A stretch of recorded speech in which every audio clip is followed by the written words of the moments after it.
চরম অর্থনৈতিক সংকটে যুক্তরাষ্ট্রের কাছে একসময় নিষ্ফলা একখণ্ড বরফের টুকরো বিক্রি করেছিল রুশ সরকার। পরে সেই বরফের টুকরোই একটি বিশেষ অঙ্গরাজ্য হিসেবে যুক্ত হয়ে খনিজ সম্পদের মাধ্যমে যুক্তরাষ্ট্রের অর্থনীতিতে হাজার হাজার কোটি ডলারের যোগান দিচ্ছে।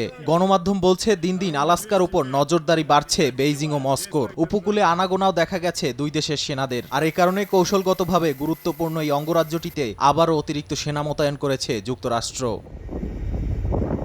মার্কিন গণমাধ্যম পলিটিকো এক প্রতিবেদনে জানায়, গেল আগস্ট মাস থেকেই নিজেদের কয়েক প্লাটুন সেনা পাঠানো শুরু করেছে পেন্টাগন। সঙ্গে যুদ্ধবিমান ও অত্যাধুনিক সমরাস্ত্রও পাঠানো হয়েছে। বর্তমানে সেখানে সতর্ক অবস্থানে রয়েছে ওয়াশিংটন। উপকূলে মোতায়েন করা বিমান ও সেনা সদস্যদেরও সজাগ থাকার নির্দেশ দেওয়া হয়েছে। এর আগে সিনো রাশিয়ান নেভাল এক্সারসাইজ নামে যৌথ নৌমহড়া চালায় রাশিয়া ও চীন, আর এতেই টনক নড়ে যুক্তরাষ্ট্রের। এর জেরে মার্কিন সিনেটর ড্যান সুলিভান বলেন, বেইজিং ও মস্কো যৌথ মহড়ার মাধ্যমে যে বার্তা দিতে চাইছে তা ওই অঞ্চলের উত্তেজনা বাড়ানোর জন্য যথেষ্ট। তবে ইউক্রেনকে যুক্তরাষ্ট্র সমরাস্ত্র দিয়ে সহযোগিতা করায় অঞ্চলটিতে রাশিয়া সামরিক কর্মকাণ্ড পরিচালনা করছে বলে মনে করেন আরেক মার্কিন সিনেটর জ্যাক রিড। এসবের মধ্য দিয়ে পুতিন প্রশাসন কোনো বার্তা দিতে চাইছে বলেও মনে করেন তিনি।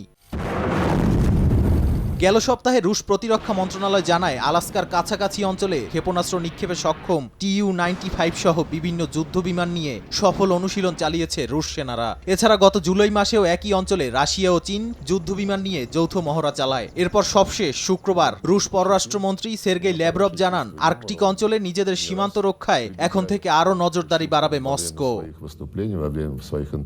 নাদিম মারজান, সময় সংবাদ।